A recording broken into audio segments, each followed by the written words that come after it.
All right, Justin, that red light just came on. A lot of people get nervous because this is high stakes podcasting. How are you feeling? Do you want to go forward with the episode? I am doing well, man. Thanks, Fuzzy. All right. And if I need, I do have alcohol, so I can Okay. All right. relax All if right. necessary. He's good, guys. We did it. We got another one. We got another one that wants to do an episode. Well, let's jump into the actual episode here. I always love to start with what's your 90-second pitch? One, who are you and what are you working on?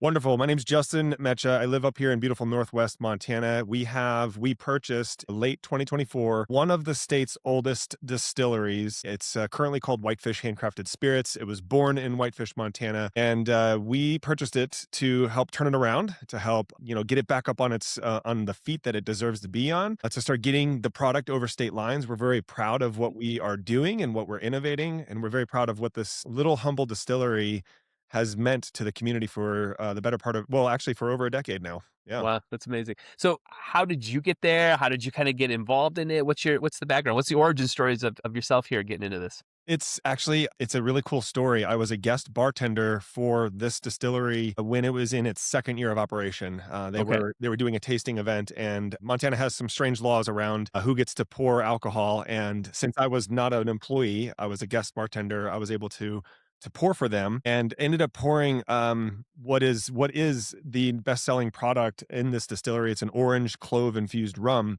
and I hadn't sampled it yet. I was just making these drinks and people kept coming back, and I said, "Man, this must be pretty good." So I took a little swig myself. I said, "This is wild." So I've been a fan since.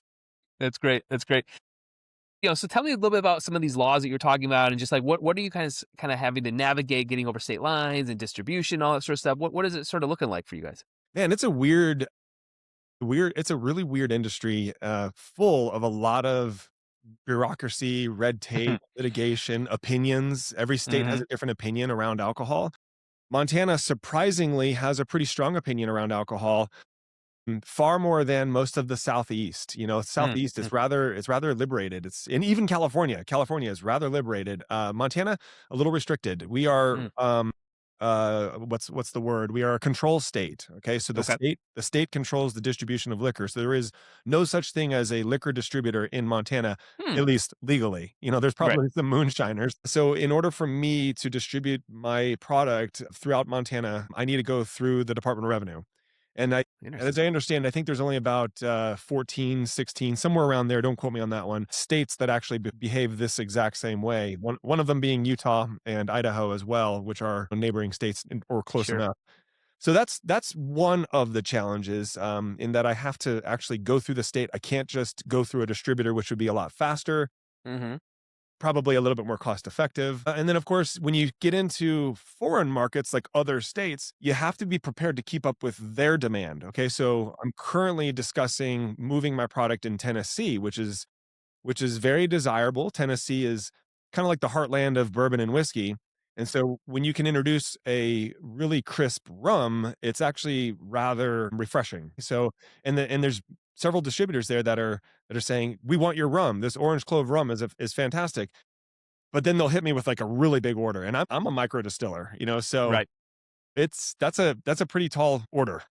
Yeah. Yeah. So right now, the reason we're talking is that you actually are out fundraising right now. I found you over on Honeycomb. So I guess talk to me a little bit about maybe what you're thinking about in terms of using those funds and what are some of that growth that could be happening right now?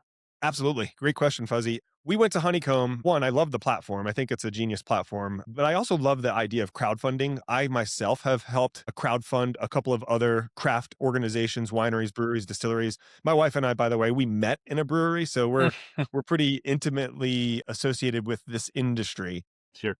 And so when I found an opportunity to crowdfund our next step, I wanted to jump on it passionately because knowing what it meant to me, be a part of another brewery's success. I've got all the shirts and pint glasses, and I've spent way too much money for them, but it's kind of cool because I have a sense of belonging or a sense of ownership in a way. Like, here's my pint glass that helped this brewery in North Carolina. I've Mhm. never been there, but I know I have a story. So if it means that to me, I know it can mean that to others. So what we plan on doing with our campaign on Honeycomb is a good portion of our ask is to help us rebrand our products so that we can translate to other states. Mm. And that's not terribly expensive, but it's terribly expensive on us right now because we're not Mm, producing enough to reach that step. It's almost kind of like the analogy of, Fuzzy, I'm not quite tall enough to climb up this ladder, but if you help me, if you push me, then sure. I can make it there. And Yeah. now we're on this new plateau. Right. The second thing that we want to do is I'm in my tasting room right now, and there's a kitchen right over there. We have the opportunity to expand our kitchen, expand our tasting room, our cuisine to a second location, which would be tremendously beneficial because that second location is a high traffic area. There's a lot of visitors to that area of our valley. And if I were to have a satellite kitchen there, driving traffic to the distributor to the distillery here, we're expanding the brand locally Mm, as well. mm, That's mm. just kind of two-part elements of what our ask is on Honeycomb. Yeah, I'd like to go back to sort of the rebranding. Can we talk a little bit more about that? So, what does that look like? Is it changing up labels and just what does it look like to sort of rebrand? And it would be just the rum, or would it be the whole? I guess maybe the whole business itself.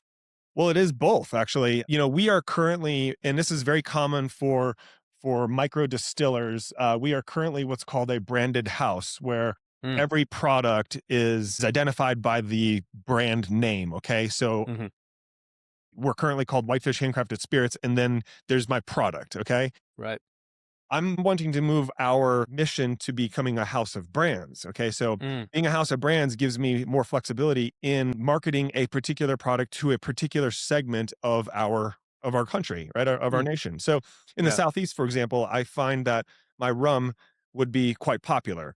Whereas in the Northwest, the Pacific Northwest, perhaps my rye or my vodka might be a little bit more popular because Mm, those are typically the products of consumption.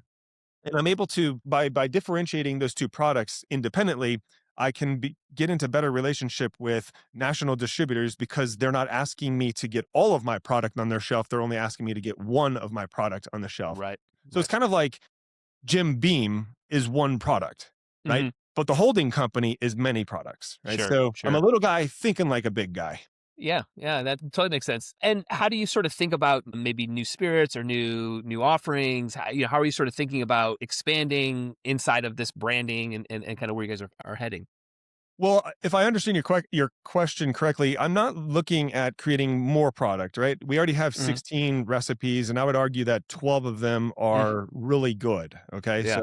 so by comparison, I could put one of those 12 on a shelf or on a table next to a national competitor, and we would stand a really good chance of winning your palate because it's really good stuff. I mean, we do arguably Montana has some of the cleanest water, not just in the country, in the world. And that's Hmm. the first product you begin with distillation. So we're already starting with a massive advantage. So it's not about launching more product, although we do have some ideas. It's Yeah. about taking the products that work really well and allowing them to be their own instead of Mm, being under one tiny little house. And let me come back gotcha. to that real fast. Whitefish is a beautiful mountain town in northwest Montana with a population of about, I think, 12,000. Okay. It's not a very big place.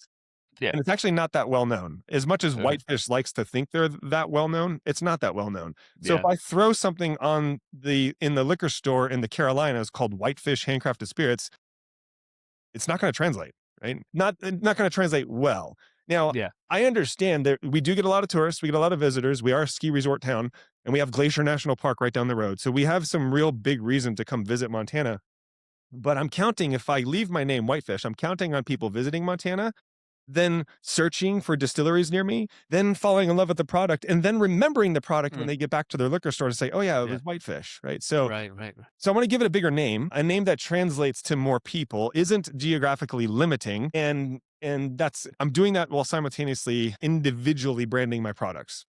Gotcha. Gotcha. Yeah. So I guess that was something that I guess from my assumption, from my vantage point researching, I thought there was a little bit more around creating more spirits, but it sounds like you already have those spirits. It really is just getting them in a position, naming and sort of, to own some of that market share, just getting that sort of brand in there for more of a national. So I guess I want to come back to the state. So does the state of Montana help encourage, if you were in distributing to North Carolina so that they would get behind something like that then at the end of the day? Um, I'm gonna give them the benefit of the doubt, and I'm gonna say I'm gonna say, because the Department of Revenue is both my friend and not my friend. Sure. Yeah. I'm gonna say they don't really care, right? Because the Okay. the DOR Montana makes money when I sell product inside of Montana, right? Mhm. Now, when I send it out of state, they're going to collect an excise tax as well. So I suppose, yeah, go ahead, Justin, expand your product and get it over Sure. state lines because we're going to collect an excise tax on that too. Yeah. I think it's 6 to 1, half dozen the other to them. They don't. I Okay. don't. I don't think it matters much to them. Of course, everybody wins if small business wins. So let's just say, yeah, they're probably on board with me succeeding over state lines, but Yeah. they're also not giving me any advice on how to do that. Sure. Right, right. Yeah, I wanna let's double back a little bit around maybe production and capacity. So as you're, thinking about scaling up, how do you sort of make sure that you are still maintaining great quality, putting out good spirits? How do you sort of navigate that growth and, keeping the product up to the best of its abilities? How do you sort of navigate those thoughts? I love that question because it was one of the first questions I asked when looking at this business. So remember, it's a business that it really kind of fell apart. They lost a lot of their staff. And I came in and bought it I bought the assets. Mhm. I bought the Yeah. equipment, I bought the location, and I bought the recipes. But I only did that because I asked that question first. And not coming from the world of spirit manufacturing or brewing or distilling or anything, I actually came from the world of real estate, which is how I landed on this Mhm. opportunity. But when I opened the hood and started looking at everything, I did ask, and I contacted a couple of other distillers in the state. I took a picture of the equipment. I said, if you had this equipment, could you increase production? What is effectively, I'm asking, what's the horsepower of this equipment? Sure. And I had the distillers that I contacted. Several of them were actually envious. They said, Mm, "That's good stuff. You have a good mm, engine. You're hardly utilizing this engine to its capacity," which was good news to me because I know that in order for this business to succeed or even sustain, it's gonna have to get over state lines. I know Montana is known for its alcohol consumption per capita. We usually rank in the top. We're still only 1,000,000 people. And let's just assume a third of them are children or minors, right? So now you're dealing with 600,000 people, and let's assume that of those 600,000, several of them aren't drinking for all of the right reasons. So now yeah. I cut that in half, right? So Yeah. I've got about a third of my state that's eligible to consume my product. That's Right. not enough because there's a Yeah. there's a lot of us out there doing the same thing, making beer, making wine, making Mhm. ciders, making spirits. So if I think, oh, I'm going to win the market of Montana, I've already lost. Because the other weird thing that we do is we make rum. We're one of the really weird ones. Most of the distilleries in this state focus on grain-based product, whiskeys and Mhm. vodkas. We're over here thinking that we're in the Caribbean. So we're the odd one, which I love being, but it also Right. means that I need to think bigger than Montana. Sure, sure. Yeah, I'd like to move over to, thinking about, you're fundraising and you're looking for retail investors in this type of offering right now. If somebody has no idea about this type of business, and again, I don't want to be specific about your deal right now, just kind of, I've never invested in a distillery or anything like we're talking about right now. I'm just trying to get into it. What should they be thinking about? Like, what type of business is this? Is it, how long does it take, and what is growth? And again, let's think about somebody that's just never invested in a project like this. What would you be telling them that they should be thinking about if they were considering investing? Yeah, I think that it's important for them to look at the market from two perspectives, like the 40,000-foot perspective as well as the I'm on the ground perspective. In the 40,000, let's talk about the macro market. The macro market for alcohol doesn't look good right now. Okay. I Hmm. mean, we read it in the headlines, and I think a lot of that is painted to be doom and gloom because that sells. I don't find those numbers to be anywhere near true, although I don't find them to be false either. Right. I've even though I haven't owned this business for a decade, I have the numbers for a decade, and I've Hmm. looked, and our numbers actually are also down as far as in-house consumption, right? Our Mm-hmm. distribution is not. Our distribution is doing Yeah. great, but in-house cocktail sales are actually down. Mm. So if you look at the three major alcohol manufacturers' products, you got beer, you got wine, and you have spirits Hmm. or what people call liquor. Yeah. Of those 3, they're all feeling the pinch right now because as the headlines are saying, Gen Z is just not drinking enough, Right. and the generation that helped all of you big guys become big, they're all dead now, right? Because you killed them, right? Yeah. So if I were to consider investing into a market like this, the macro view doesn't look so good. The micro view can look phenomenal. And I think particularly for distillers, and I'm going to go right to it, zero proof is a phrase that we use that the consumer translates to mocktail Mm, or non-alcoholic, right? yeah. And I'm actually in my humble little county of Flathead County with 100,000 people. We actually have the biggest non-alcoholic or zero proof menu available to our customers. I have a whole shelf over there with all kinds of what's called alcohol alternatives. So I can make you a Hmm. Mai Tai or a margarita or even an old fashioned, and it can taste like a Mai Tai margarita and an old fashioned without the sting, right? Mm, And so mm, we were the first distiller, as I am aware of, in the state to actually make our own zero proof product. So I'm that's using great. my stills to make alcohol and then do what's called de-alcoholize the same exact product so that we have rum without alcohol, right? And Hmm, then right. in doing so, here's what's really cool, Fuzzy. A couple of things happen. One, we maintain relevancy on the macro market. In fact, I feel like we're ahead of the curve, and it's quite possible that that becomes my leading product. If this Yeah. trend is as strong as the macro headlines suggest, we're ahead of the Right. curve. We're already winning. It's kind of like falling in love with streaming video before Netflix. That's where I feel we are. Now, even if we Yeah. aren't, we're still making the foolproof product and Hmm. we're offering both things on the shelf. And so what's kind of fun inside of my little humble tasting room here is we have this phrase, everybody deserves a drink. Everybody deserves a drink. Whether or not it has alcohol doesn't matter. In fact, one of my Right. bartenders says it's none ya buzz, but no, it's none ya business. So That's hilarious. yeah, That's cool. How does seasonality work in your town and around the business?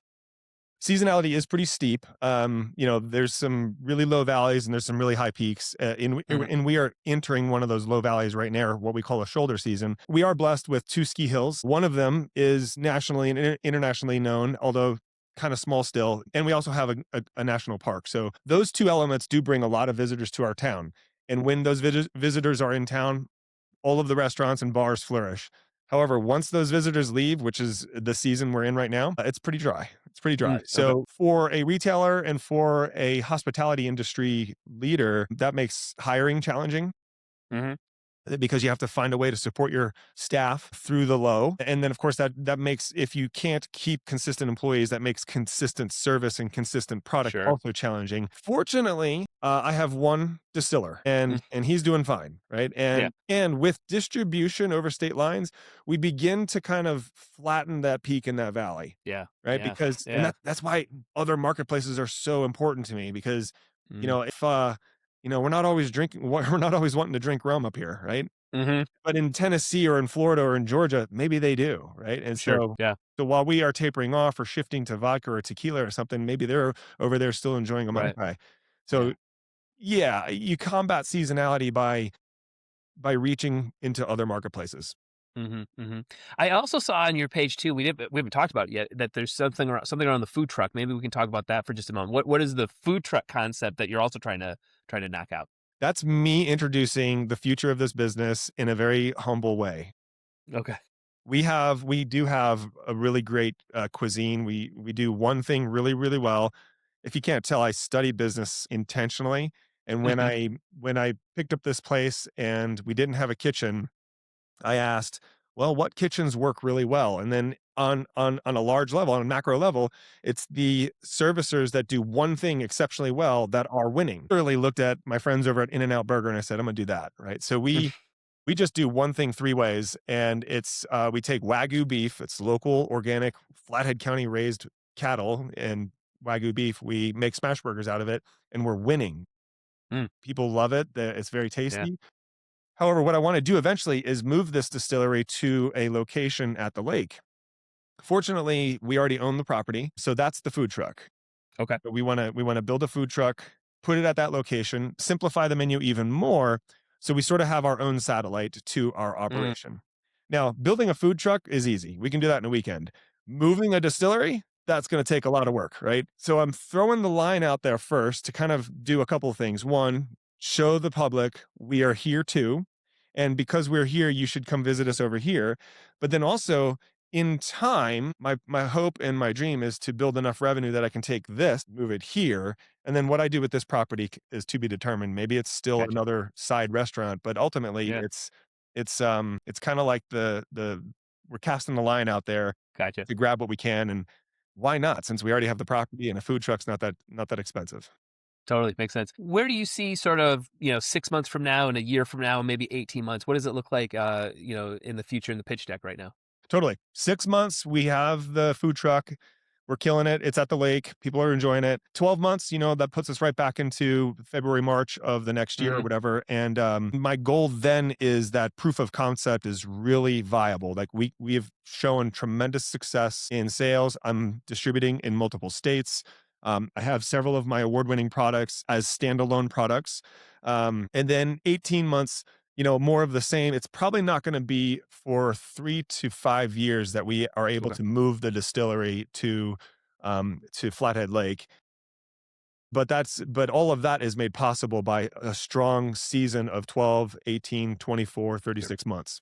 Yeah. Yeah. Yeah. That's awesome. Well, where can people dive in if they want to learn more? Where should we send people right now? Totally. So enjoyhiddenlake.com is our main page to the whole operation. Hidden Lake Okay. Distillery is the name that we're moving toward. So we're moving from Whitefish Handcrafted Spirits to Hidden Lake Distillery. I'm in the middle of rebranding all of that right now. Can I peel back the curtain just a little further, Fuzzy? Yeah, of course. Yeah. Yeah. Yeah. Yeah. So Totally. this is my award winner. This one outsells. There, you can get it close to the camera. Okay. Yeah. Yeah. Yeah. It says Whitefish Handcrafted and it just says rum with spices. Yeah. And again, remember, I didn't invent. I bought this, right? So I bought it to rebuild it. It's a lot like flipping a house. You Yep. you buy the ugly one and then you fix it, make it pretty, and Yeah. you sell it. Yeah. Yeah. And not that this was ugly, it did fall apart financially. Yeah. So what I want to do with this one is rebrand it and call it Copper Pirates Rum, because pirates drink rum, and Yeah. Yeah. and everybody wants to be a pirate at least once or twice. But what we're really doing there is in our vision statement for this new company, Hidden Lake Distillery, is we want to honor the state that we call home, Montana, in three major ways. We want to honor our water, we want to honor our history, and we want to honor our people. And for just the time that we have, I'll talk to you about how I'm going to honor our history with this one product, Copper Pirates. Montana has a really cool story of in the early 90s, two copper kings were feuding for the governor's seat. Let's see, Marcus Daly and William Clark.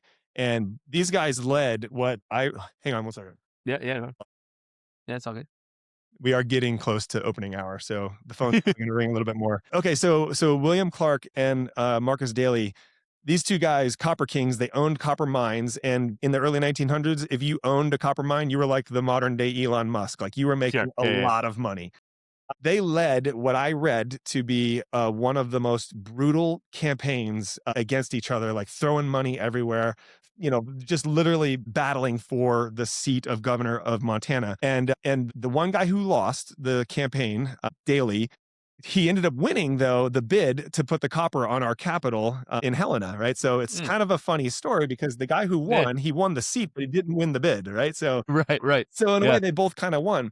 But that's what the story that we plan on telling when we rebrand to Copper Pirates, because we're going to talk about how these two dudes threw everything at the wall to get the seat. And what I plan on doing is on my new bottles, it'll have a little QR code, be like, hey, check out this Yeah. story. Why I like Yeah. that so much was one, we're doing what we said we'd do, honor Montana's history. Hmm. But two, what happens when people sit down typically, when they sit down and enjoy a drink together? They start telling Yeah. stories. Of course. And we're Yeah. You and got to we're tell the stories. literally giving them a story to tell Yeah. and to enjoy. My hope and my dream is that somebody comes and visits this beautiful state. They sit down, they zap the QR code, they read the story like, "Gosh, these Montanans are funny. That's awesome." Right? Never thought I'd find pirates up in Montana. Here they are. Yeah. Yeah. Yeah. Yeah. Yeah. Yeah. Totally. It is. It is. Yeah. And of course, you can find us in honeycombcredit.com. You can actually just type in Montana, and I think we're the only one right now. Yeah. But you Yeah. can find Hidden Lake Grill and Distillery. But enjoyhiddenlake.com will also send you there.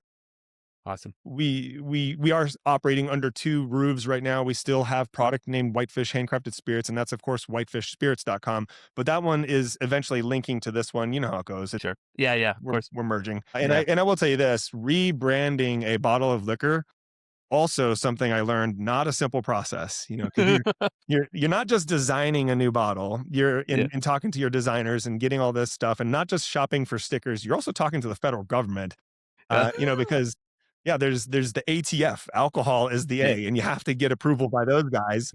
So I say, here's the little asterisk, I want it to be called Copper Pirates Rum, but it's possible the federal government is like, no, we don't like Yeah. that. So it might be something slightly different, like Fuzzy Pirates Rum. There you It go. might be. It might be.